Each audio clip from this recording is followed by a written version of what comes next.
Hello everyone. If you enjoy my channel, please support me with one like, one subscribe, and one share. The words I ignored. What if the sentence that could have saved your marriage was spoken right in front of you, but you were too busy, too tired, or too certain that tomorrow would be another ordinary day? I never believed that love could quietly disappear without a fight.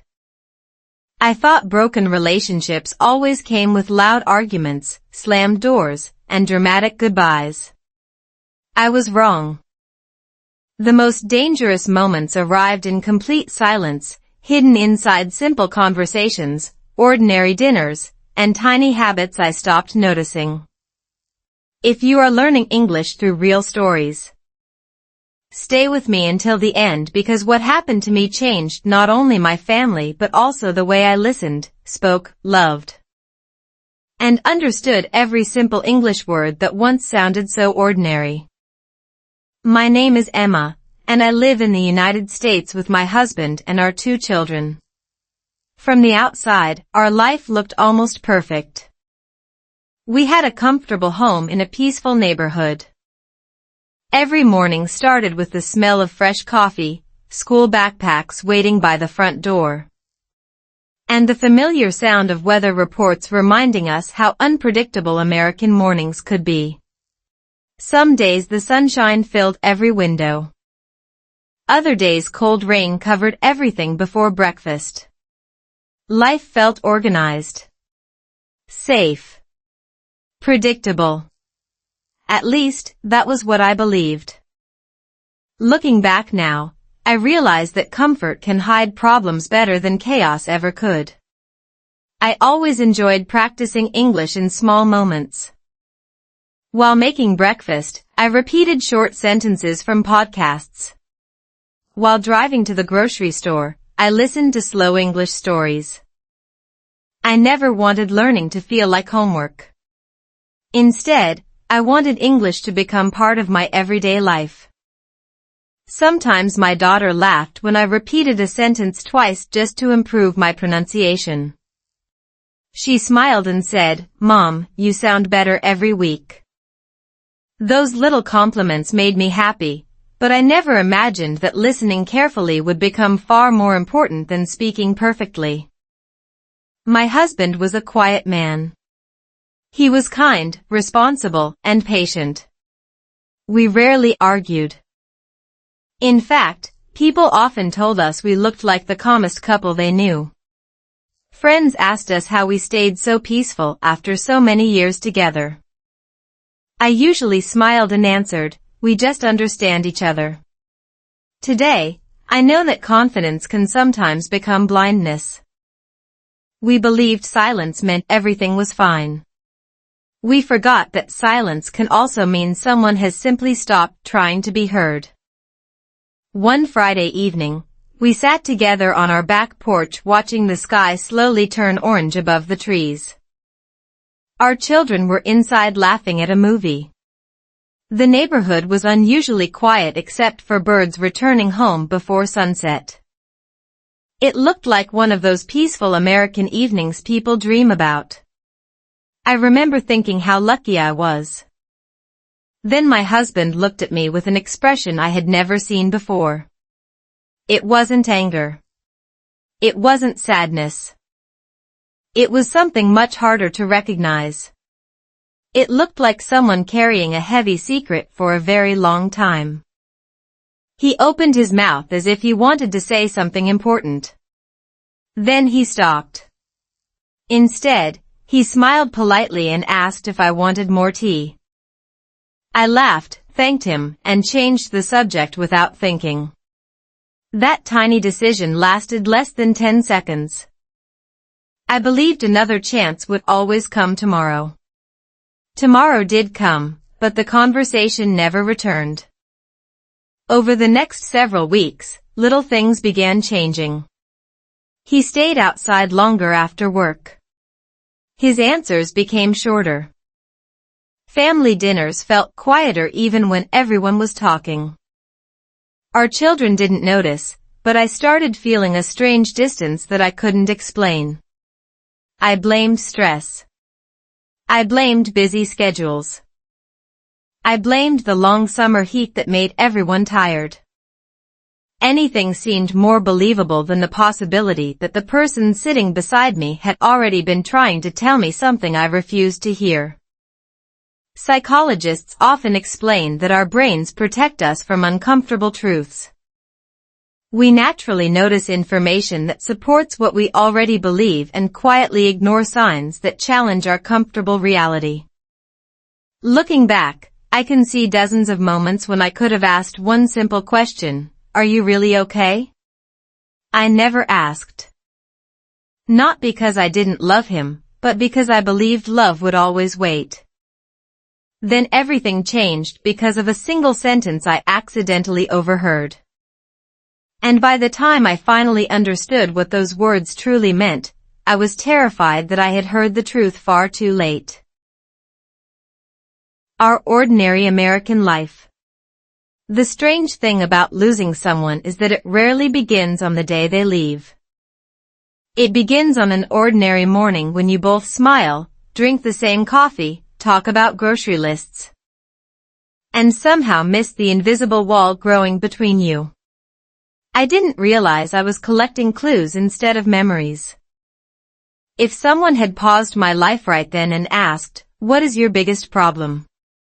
I would have answered, "Nothing." That answer, more than anything else, was the beginning of my biggest mistake. The following Monday looked exactly like hundreds of Mondays before it. I packed lunches for our children, checked the weather on my phone, and smiled when I saw another typical American forecast. Sunny before noon, thunderstorms after dinner. Living in the United States had taught me one simple lesson about weather: never trust the morning sky. I laughed to myself because relationships can be just as unpredictable. A bright beginning doesn't always promise a peaceful ending. After everyone left the house, I continued my favorite morning habit. I played a slow English reading lesson while folding laundry. I loved repeating short phrases aloud because they sounded natural and calm. One sentence stayed in my mind that day: "The smallest words often carry the deepest meaning." I repeated it several times without realizing that life was quietly preparing me to understand exactly what those words meant. That afternoon, my husband texted me. "Working late. Don't wait for dinner." It was a short message. Polite. Completely normal. I replied with a heart emoji and wrote, "Drive safely." Months earlier, I would have asked how his day was going. I would have asked if he wanted me to save his favorite meal. Now our conversations had slowly become efficient instead of personal. We weren't being cruel to each other. We were simply becoming experts at discussing schedules while avoiding emotions. When he finally came home, he looked exhausted. I asked if work had been busy. He nodded without looking up from taking off his shoes. Our son excitedly showed him a drawing from school. He smiled warmly, praised every little detail, and hugged him tightly. Watching them together made my heart feel peaceful again. I convinced myself that everything was fine. Good fathers couldn't possibly be carrying silent heartbreak, I told myself. That belief comforted me, but comfort and truth are not always the same thing. A few days later, we visited a local farmer's market. It was one of our family's favorite weekend traditions. Fresh fruit, live music, children running between colorful flower stands, neighbors greeting each other with relaxed smiles. Everything felt wonderfully American in the simplest way. My husband reached for my hand as we crossed the street, but instead of holding it naturally, his fingers hesitated for just a second before letting go. It lasted less than a heartbeat, yet somehow I noticed. I almost asked why, but a little girl accidentally bumped into me while chasing balloons, and the moment disappeared forever. Psychologists often explain that long-term relationships depend less on dramatic romantic moments and more on consistent emotional attention. Researchers have found that couples who respond to each other's small emotional signals tend to build stronger trust over time. I didn't know those studies back then.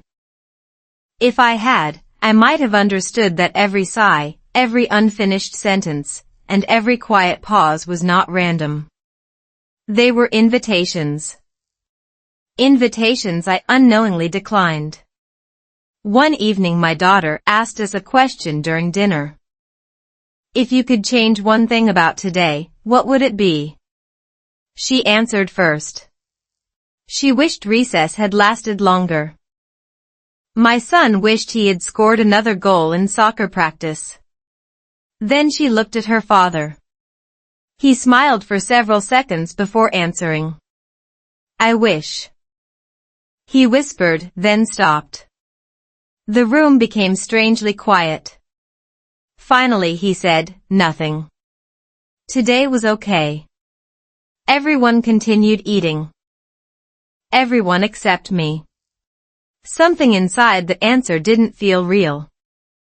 Later that night, I walked past the living room and saw him sitting alone in complete darkness. The television wasn't on. His phone rested untouched beside him. He was simply staring through the window into the silent neighborhood. For the first time in many years, I wondered whether the person I loved had been feeling lonely while sitting only a few feet away from me. I almost walked over. I almost asked the question that had been growing inside my heart for weeks. Instead, I quietly turned off the kitchen light and went upstairs. The next morning, I discovered something on the dining table that he had forgotten to take with him.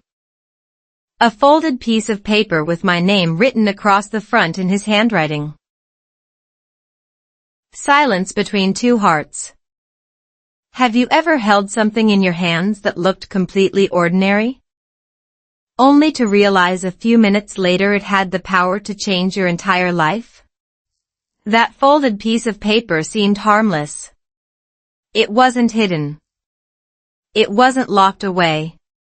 It was resting in the middle of our dining table as if it had been waiting for me all night.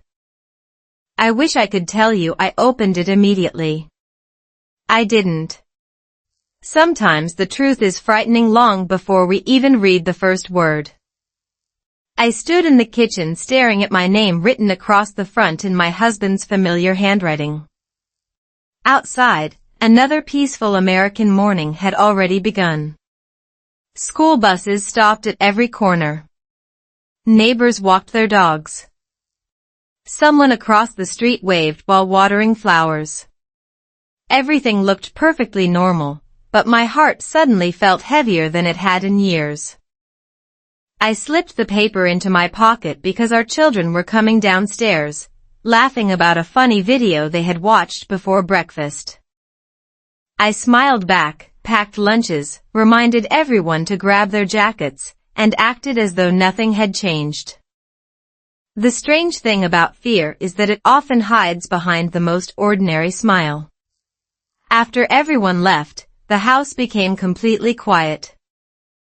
I made myself a cup of coffee, opened my favorite slow English reading lesson, and tried to focus. The narrator calmly said, "Sometimes listening is more important than speaking." I repeated the sentence once. Then again.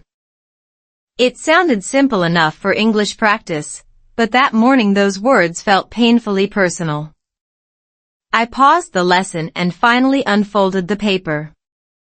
It wasn't a goodbye letter. It wasn't a confession. It wasn't even finished. Across the top of the page he had written only a few lines. "Emma, I don't know how to tell you this without hurting you. Maybe I've waited too long.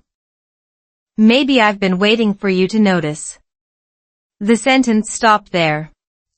The rest of the page was blank.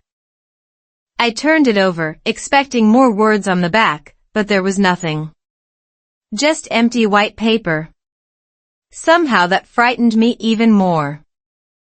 My imagination immediately began filling the empty space with every terrible possibility I could think of. Was he planning to leave? Was he unhappy? Had something happened at work? Or had I simply become someone who stopped paying attention to the person sitting beside me every evening? Psychologists often describe something called emotional blindness. When routines become comfortable, the brain automatically filters out small changes because it wants to save mental energy. We stop truly seeing familiar faces. We hear words without understanding feelings. Scientists have found that meaningful eye contact and active listening can strengthen emotional connection by increasing trust and reducing misunderstanding.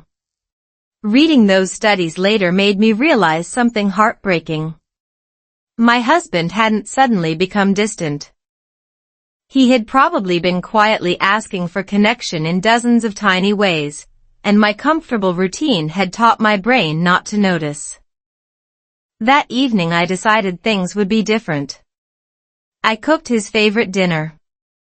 I even practiced a few simple English phrases before he came home because we sometimes challenged each other to speak naturally during dinner just for fun. I wanted the evening to feel warm again. When he walked through the front door, I smiled and said, "Welcome home. How was your day?" He smiled politely. "Busy." That was all. I almost showed him the unfinished letter. Instead, I waited. Dinner felt strangely peaceful. Our daughter talked excitedly about science class. Our son proudly explained how he had finally learned to ride his bike without help. My husband listened carefully to both children, laughing at exactly the right moments. Anyone watching us would have seen a happy American family sharing another ordinary meal. But every few minutes, I noticed something new. He kept looking at me as if he wanted to speak. Each time our eyes met, he looked away first. After the children went upstairs, the silence returned. I reached into my pocket and slowly placed the folded paper on the table between us. His face changed immediately. Not with anger. Not with fear. With disappointment. He quietly picked up the paper, folded it again exactly the way it had been before, and slipped it into his jacket without saying a single word. Then he looked directly into my eyes and softly asked, "Emma, if I had told you the truth 6 months ago, do you think you would have listened?" I opened my mouth to answer. No words came out. Before I could say anything, his phone suddenly rang. He looked at the screen. His expression froze. Without another word, he stood up, grabbed his car keys, and rushed out the front door, leaving me alone with one terrifying realization. Whoever had just called him knew the truth, and I still didn't. The truth finally arrived. The human mind is strangely creative when it doesn't know the truth. Give it one unanswered phone call, one unfinished sentence, and one worried expression, and it will build 100 terrifying stories before sunrise. That night, I didn't chase my husband because I wanted to respect his space. Looking back now, I wonder how differently my life might have unfolded if I had simply followed him out the front door. Sometimes the biggest turning point in a marriage isn't a dramatic argument. Sometimes it's a quiet decision to wait. When love is asking you to move. I sat alone in the living room, listening to the soft ticking of the clock. Every sound inside the house suddenly felt louder. The refrigerator hummed. Rain tapped gently against the windows. Somewhere outside, a passing train echoed through the quiet evening. It was one of those peaceful American nights that usually made me feel grateful. But now every familiar sound only reminded me that the chair across from me was empty. Without thinking, I opened another slow English reading lesson on my tablet. It had become my daily habit whenever I felt stressed. The speaker slowly repeated a sentence that caught my attention immediately. Don't assume. Ask. I whispered the words several times, carefully practicing the pronunciation. Don't assume. Ask. The sentence was designed for English learners, but it felt as if life itself had chosen today's lesson. I realized I had spent months making assumptions instead of asking simple, honest questions. An hour later, I heard the garage door open. My husband walked inside looking exhausted. His jacket was soaked from the rain. His shoulders seemed heavier than I had ever seen before. I stood up immediately. Are you okay? I asked. For a long moment, he didn't answer. Then he surprised me. Emma, he said quietly, can we take a drive? 15 minutes later we were sitting inside our car overlooking a quiet lake in a nearby public park. The rain had almost stopped, leaving tiny drops on the windshield that reflected the city lights like scattered stars. Neither of us spoke. We simply watched the water. Finally, he took a deep breath. The phone call wasn't about another woman, he said. My heart, which had been racing for hours, slowed for just a second. It wasn't about work either. I looked at him, confused. Then what is it? He closed his eyes before answering. It was my doctor. For a moment, the world seemed to stop moving. Every terrible possibility rushed through my mind. Are you sick? I whispered. He nodded slowly. I've been having heart-related symptoms for several months. The doctor wanted more tests.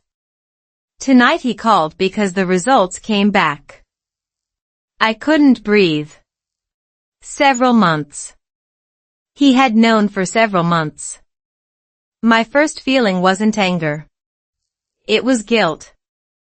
Because suddenly every late evening, every quiet dinner, every distant smile made perfect sense. You should have told me, I said with tears filling my eyes. He looked at me with incredible kindness. I tried. Those two words hurt more than anything else. I tried when I stayed outside after work because I needed someone to ask why. I tried when I sat alone in the living room hoping you would sit beside me.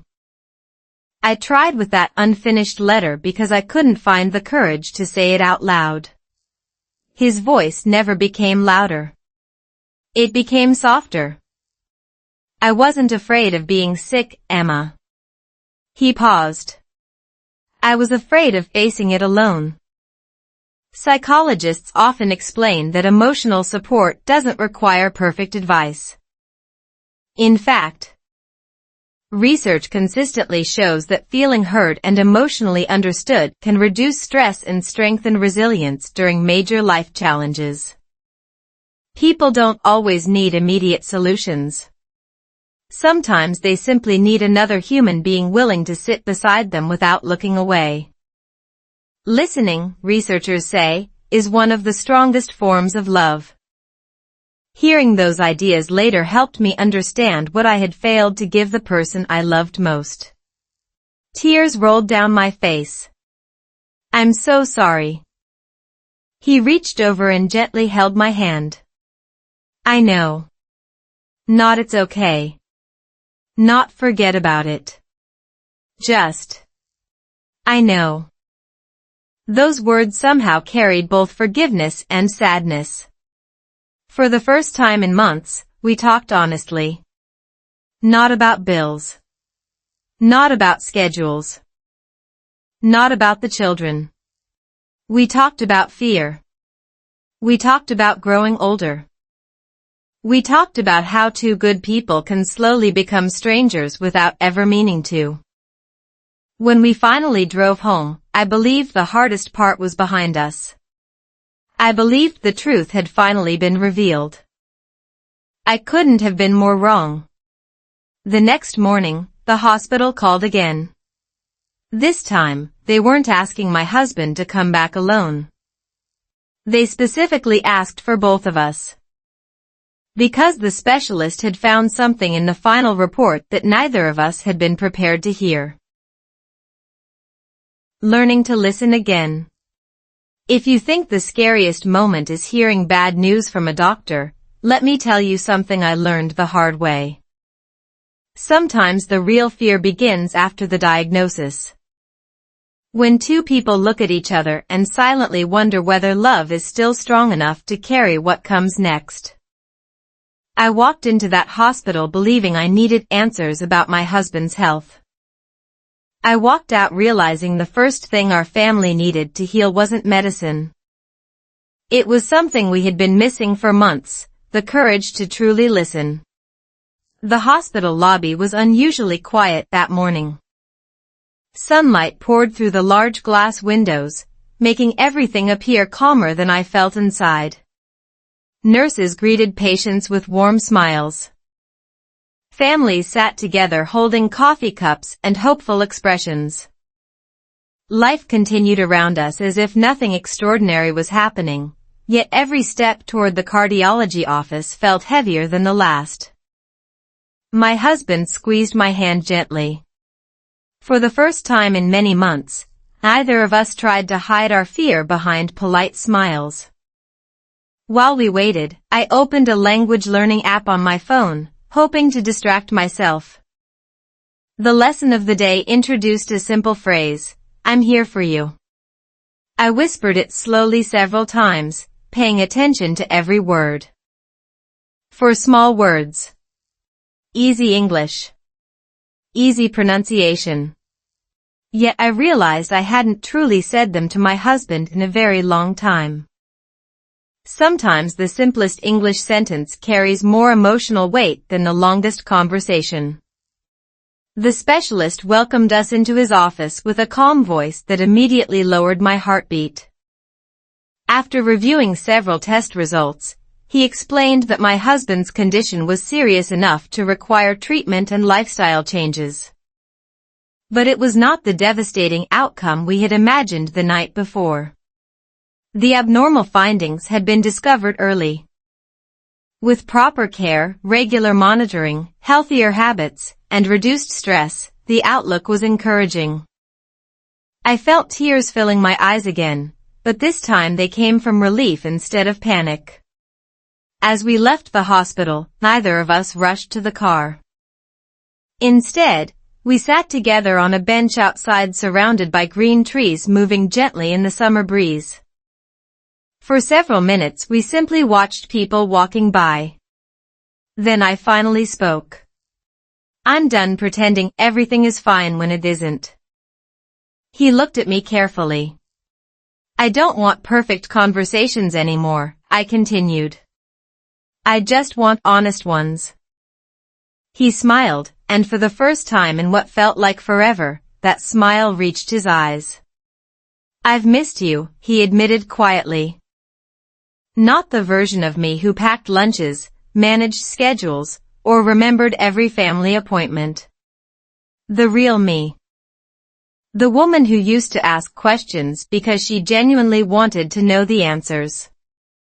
Psychologists often explain that relationships grow stronger through emotional responsiveness rather than perfection. Studies suggest that when partners consistently acknowledge each other's feelings with empathy instead of quick solutions, trust gradually rebuilds.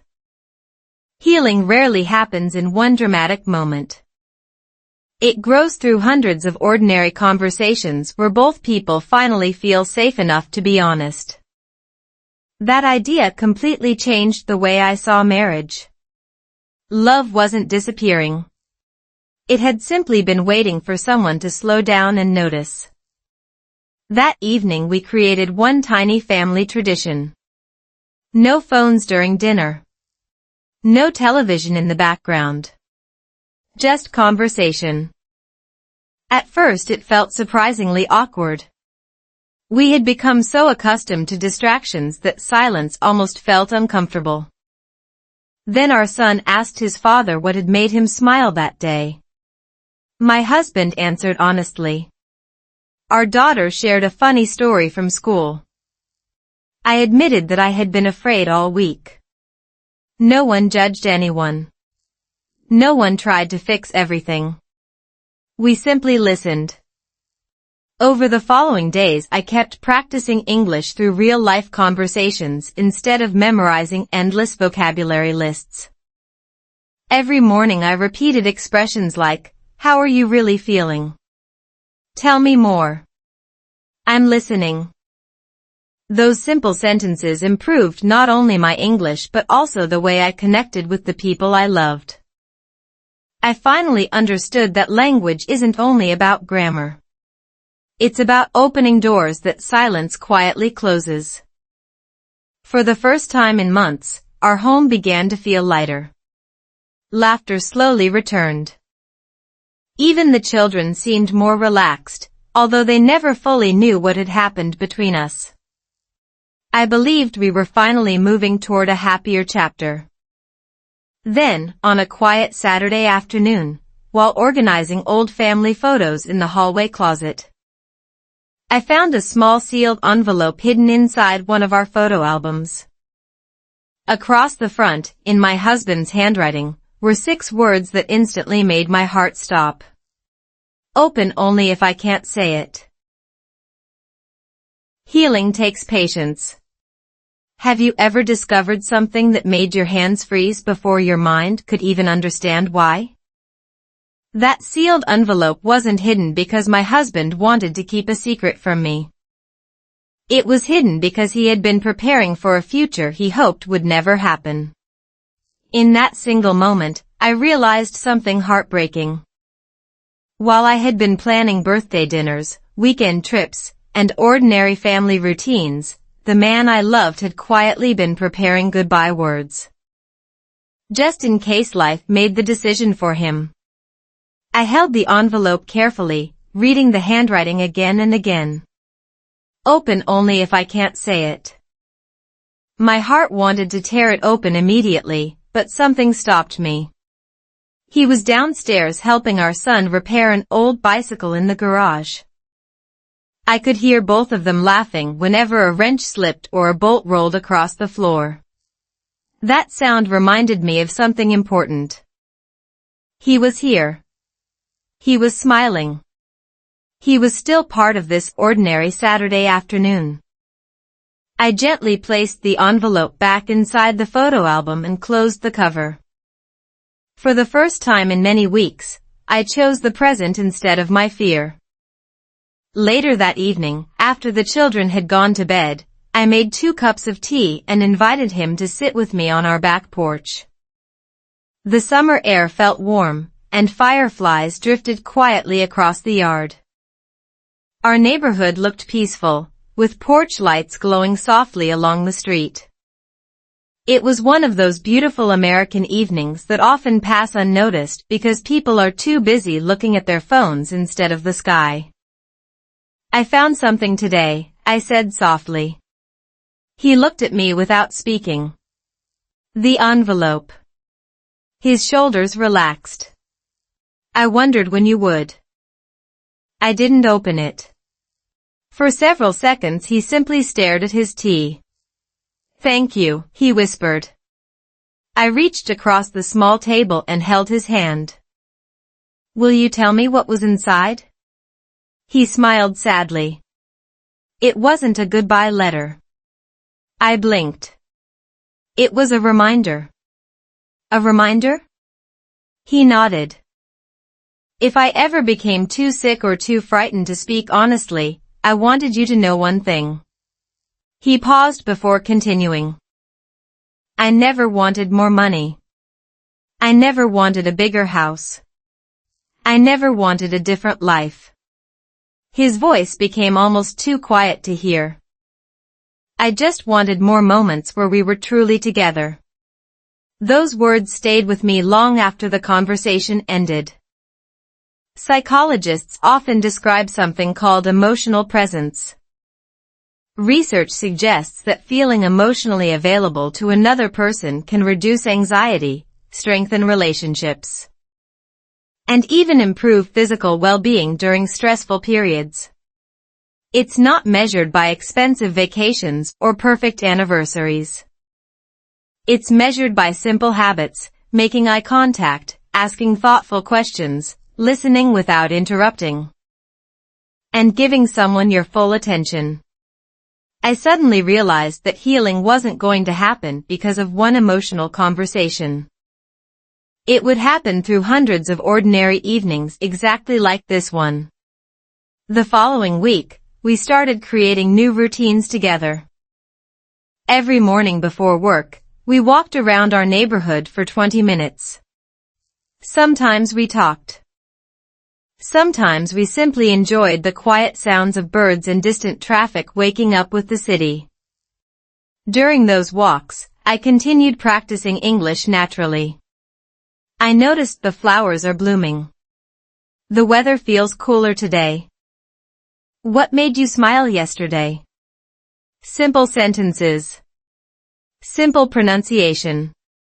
Simple conversations. I discovered that learning English became much easier when every phrase connected to real life instead of a textbook. My husband even corrected my pronunciation occasionally, laughing when I exaggerated certain words on purpose just to make our children laugh. Before long, everyone joined the game. Dinner conversations sometimes included one easy English sentence from each family member. There were mistakes everywhere, but there was also laughter everywhere. One afternoon, my daughter quietly said something that completely surprised me. "Mom," she smiled, "Dad laughs more now." Children notice changes long before adults admit they exist. I looked across the kitchen. She was right. The worried expression that had lived on his face for months was slowly disappearing. Medical treatment was helping, but I knew something else was helping too. We had finally stopped pretending that strength meant hiding fear. We had learned that asking, listening, and speaking honestly required much more courage than staying silent. I believed we were finally leaving the hardest chapter behind. Then, during one of his routine follow-up appointments, the cardiologist smiled at us and said something unexpected. "The test results are improving. But there's one question I need to ask both of you." His expression suddenly became serious. "And your answer may change everything about the next stage of treatment." Our children saw everything. Children rarely understand every adult conversation, but they almost always understand every emotion. That was the lesson I never expected to learn. I thought my husband and I had protected our children by keeping our worries private. I believed our quiet voices behind closed doors had hidden everything. I couldn't have been more mistaken. The biggest surprise wasn't waiting inside the doctor's office. It was waiting inside my own home, spoken by the smallest voice in our family. The cardiologist looked at both of us before asking his unexpected question. "Have your children noticed the changes in your family?" The room became completely silent. Neither my husband nor I answered immediately. Finally, I admitted, "We tried not to let them see anything." The doctor smiled gently, not because he disagreed, but because he had probably heard that answer hundreds of times before. "Children are incredibly observant," he explained. "They may not understand medical reports or adult problems, but they notice facial expressions, quiet dinners, canceled plans, and the way parents look at each other. Sometimes helping the whole family communicate honestly can be just as valuable as any treatment." Those words stayed with me throughout the drive home. That evening, I couldn't stop thinking about them. After dinner, our daughter asked if we could all play a board game together. Normally someone would have been too busy. Homework. Laundry. emails, television. There was always another excuse. But that night, nobody reached for a phone. We laughed. We teased each other. Our son celebrated every tiny victory as though he had won a national championship. For nearly 2 hours, our living room felt lighter than it had in months. Then something unexpected happened. As we were putting the game away, my daughter quietly looked at both of us. "Can I ask something?" "Of course," I answered. She hesitated for a moment. "Were you and Dad sad because of each other?" Her question landed like a gentle wave that still managed to shake my entire heart. I looked at my husband. He looked at me. Neither of us wanted to lie anymore. I knelt beside her chair. "We were having a hard time talking to each other," I admitted. "But we're learning." She smiled with surprising confidence. I knew. "You knew?" She nodded. "You stopped laughing together." That was it. Not shouting.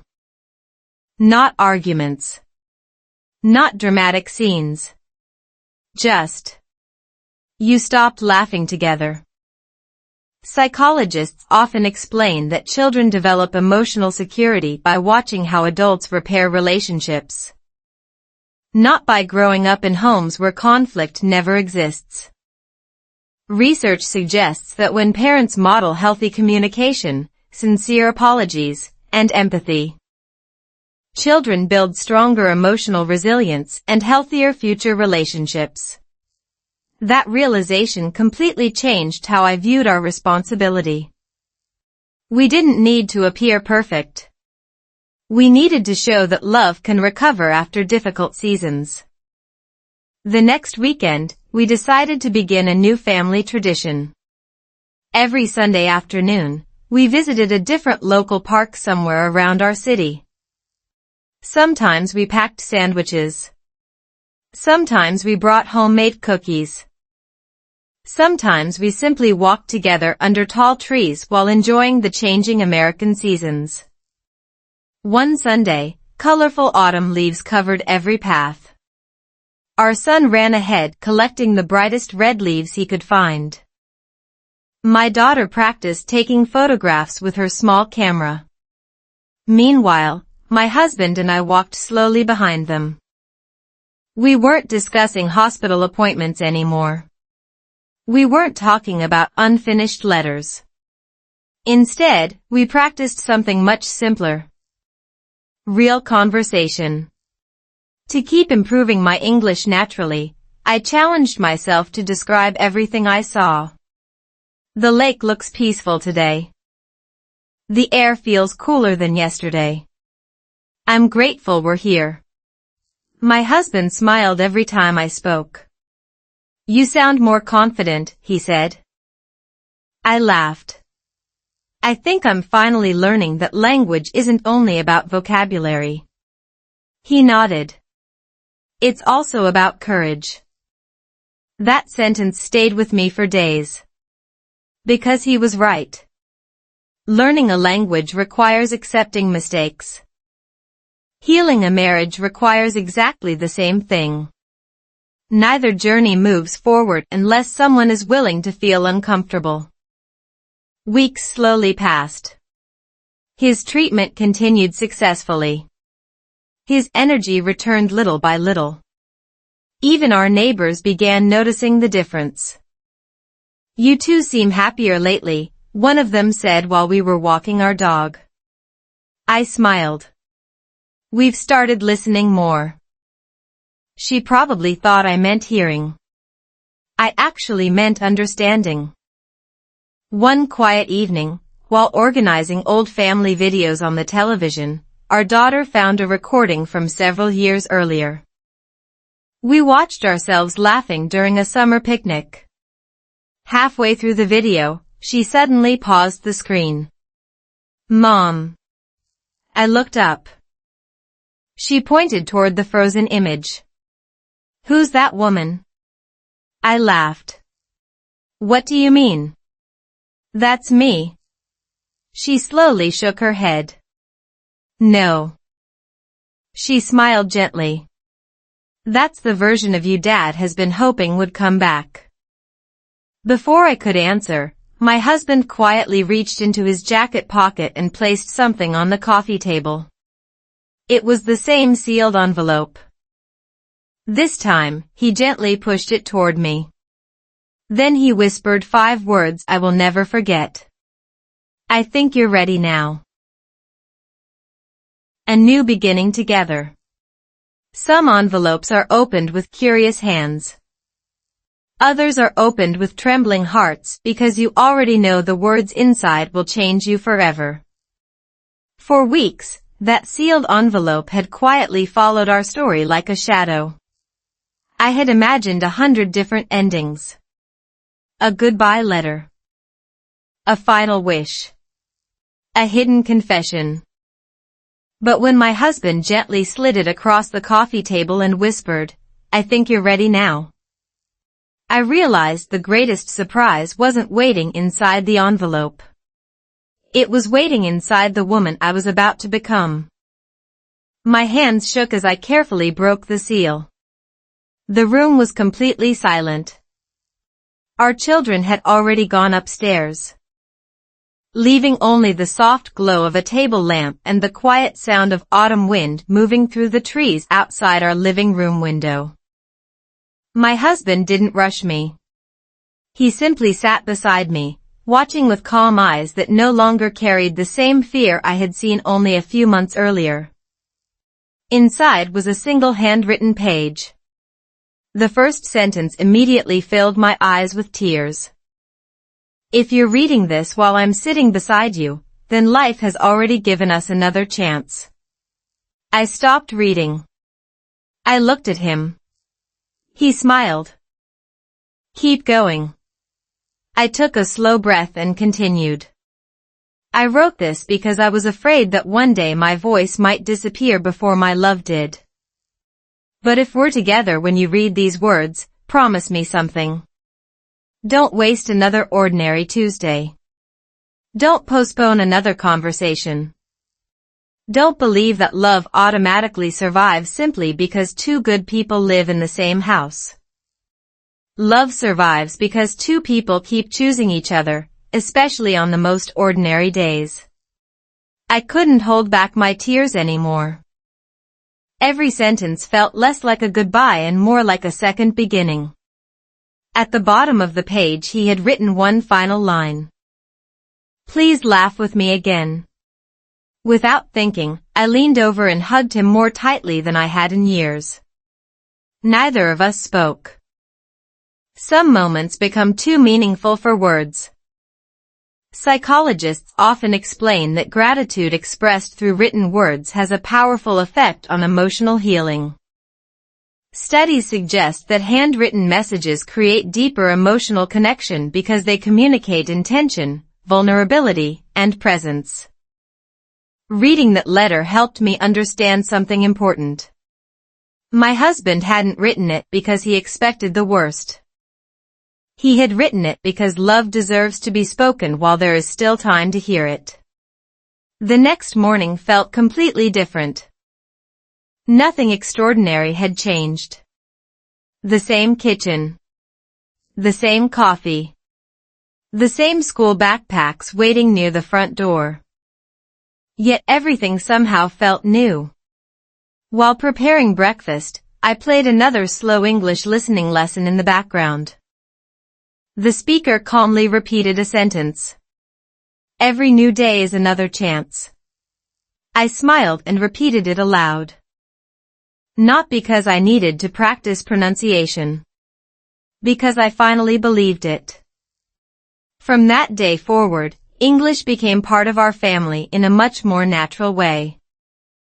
During breakfast, each of us shared one simple sentence in English about how we felt. I'm excited today. I'm a little nervous. I'm thankful. I'm proud of you. No one worried about grammar. No one laughed at mistakes. We celebrated effort instead of perfection. Our children started looking forward to these little conversations more than any language exercise. Slowly, I realized something beautiful. Learning English wasn't only helping us communicate in another language. It was reminding us to slow down, choose simple words carefully, and actually listen to one another before responding. As winter slowly approached, our family began exploring places we had always been too busy to visit. We walked through local botanical gardens decorated with colorful lights. We spent quiet afternoons near frozen lakes watching ducks glide across the water. We discovered cozy bookstores where everyone chose one new book before sharing hot chocolate together afterward. Life wasn't suddenly perfect. Medical appointments still appeared on our calendar. Some days my husband felt tired. Some nights fear quietly returned. But fear no longer sat between us. Now we faced it together. One snowy evening, while driving home after dinner, our daughter looked out the car window and quietly said, "This has been my favorite year." I almost laughed. My favorite year? I asked. She nodded confidently. Because everyone talks now. Her simple answer reminded me that children don't measure happiness by expensive vacations or perfect houses. They measure it by the feeling inside a home. Weeks later, during one of my husband's routine follow-up visits, the cardiologist entered the room carrying a folder thicker than usual. He smiled warmly before opening it. "I have some very encouraging news," he said. Relief washed over me. Then his smile faded slightly. "But before we celebrate, there's one more result you both need to see." He slowly turned the folder toward us. The image on the final page made both of us stop breathing. Neither of us had expected what we were looking at. The lesson I almost missed. Sometimes the biggest miracle isn't hearing the words, "Everything is normal." Sometimes the miracle is discovering that hope has been quietly growing while you were busy preparing for the worst. As the cardiologist slowly turned the folder toward us, my heart pounded so loudly I could barely hear him speak. I thought another frightening surprise was waiting on the final page. Instead, I was about to see something that would completely change the way I looked at love, family, and every ordinary day I had once taken for granted. The image on the screen showed two heart scans side by side. One had been taken several months earlier. The other had been taken just a few days before. Even without medical training, I could see the difference. The doctor smiled warmly. "Your treatment is working exactly as we hoped." I felt my entire body relax. "The inflammation has improved significantly, your heart function is stronger, and the lifestyle changes you've made are clearly making a difference." For a moment, neither my husband nor I spoke. Then he quietly laughed.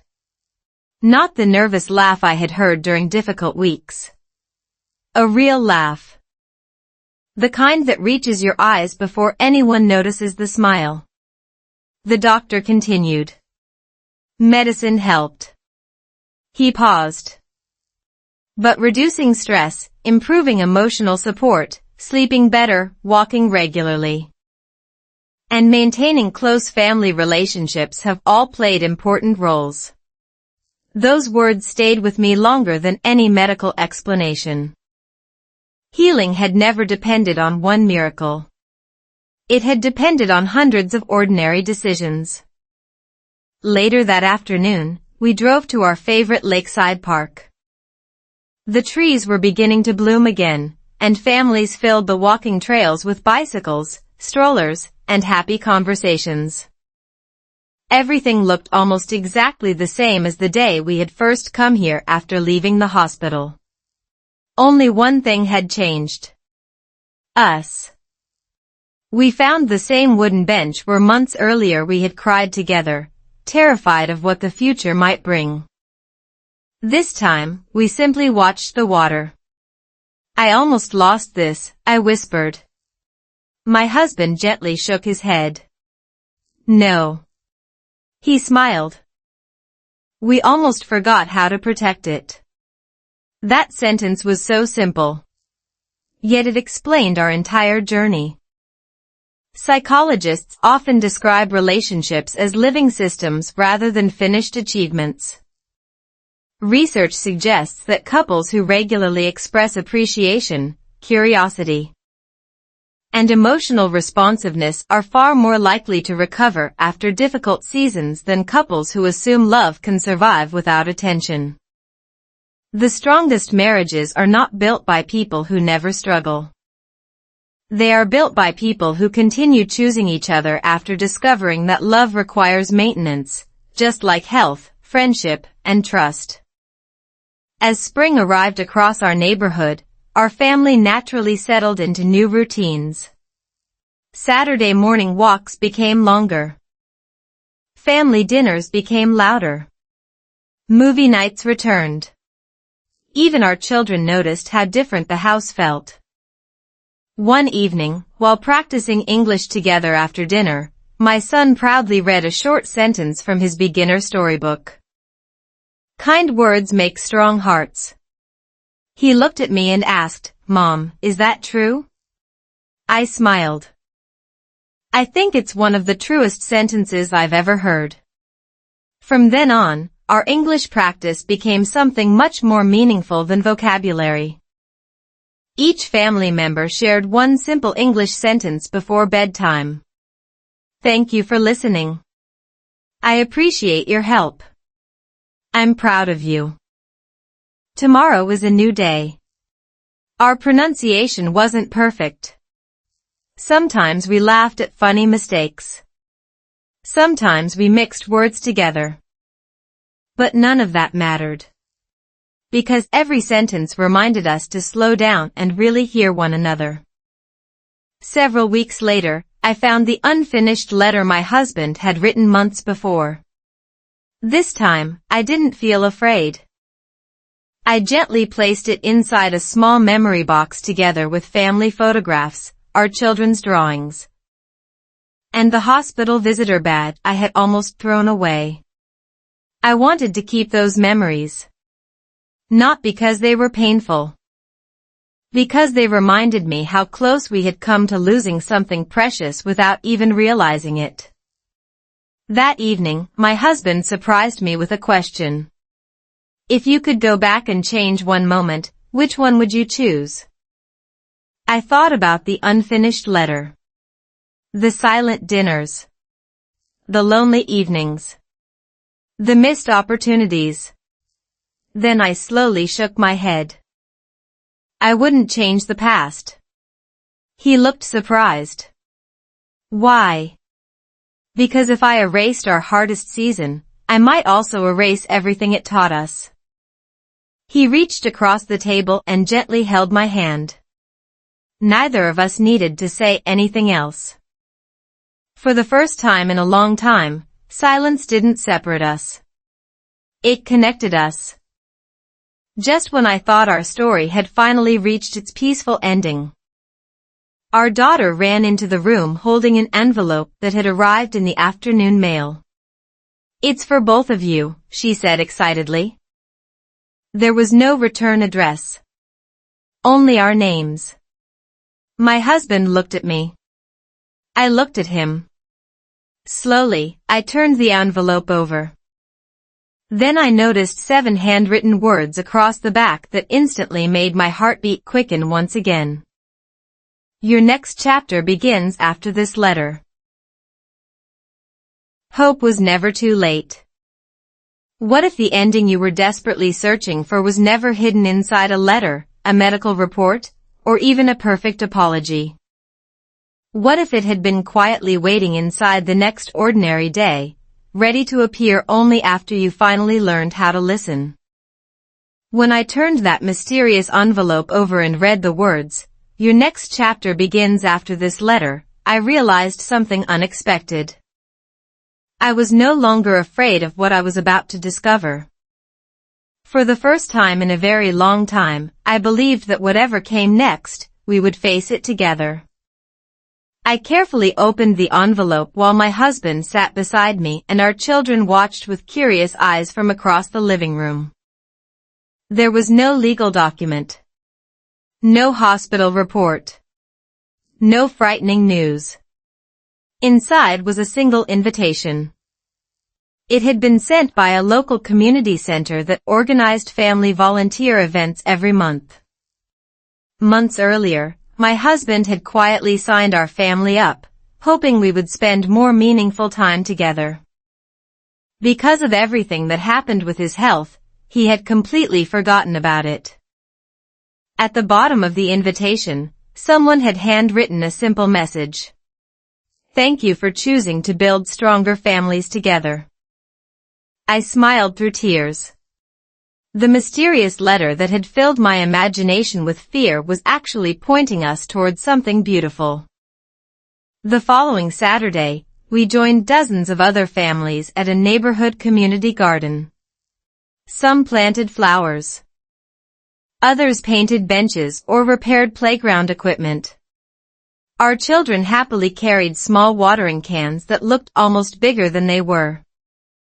Watching them laugh with complete freedom reminded me how powerful ordinary moments can become when everyone is truly present. While planting small flowers, an elderly volunteer smiled at me. First time here? Yes, I answered. She nodded warmly. You'll be surprised how much healing happens while your hands are busy helping someone else. Her words stayed with me for the rest of the day. Psychologists often explain that acts of kindness and volunteering strengthen emotional well-being by increasing connection, reducing stress, and creating a stronger sense of purpose. Research has also shown that families who regularly share meaningful experiences, not expensive ones, but intentional ones, often build deeper trust and stronger communication. Looking around that community garden, I finally understood something I had missed for years. Happiness rarely arrives all at once. It quietly grows, one small choice at a time, just like the flowers we had planted together. That evening, after dinner, we continued our favorite family tradition. One simple English sentence from everyone. Our son smiled first. Today was fun. Our daughter proudly said. We helped people. My husband looked at me before speaking. Thank you for staying. For a second, I couldn't answer. Not because my English failed me. Because my heart needed a moment. Finally, I smiled. I'm listening now. Those 4 words felt like the true ending of our story. Months passed. The seasons changed once again across our quiet American neighborhood. Spring became summer. Summer slowly welcomed colorful autumn. Life wasn't perfect. There were still medical checkups. There were still busy workdays. Sometimes we disagreed about ordinary things like grocery shopping or vacation plans. But something fundamental had changed. We no longer allowed silence to become a wall. When something hurt, we talked. When someone felt overwhelmed, we listened. When someone made a mistake, we apologized before pride became stronger than love. My English improved naturally because I stopped treating it like a subject and started living it every day. I listened to slow English stories while cooking dinner. I practiced easy conversations during family walks. I discovered that language grows exactly like relationships, through patience, repetition, curiosity, and the courage to make mistakes without giving up. One afternoon, nearly a year after that frightening phone call, my husband and I returned to the same lakeside bench where we had once cried together. The water looked peaceful. Children laughed nearby. A gentle breeze moved across the lake exactly as it had months before. He reached for my hand. This time, there was no hesitation. No silence. No unfinished sentences. Only gratitude. I heard the truth too late, I whispered. He smiled gently. No. He squeezed my hand. You heard it just in time to change our future. At that moment, I finally understood the lesson my life had been trying to teach me from the very beginning. Love doesn't disappear in one dramatic moment. It quietly fades when people stop listening. And love doesn't return because of one perfect conversation. It returns because two imperfect people decide, every single day, to hear each other with open hearts.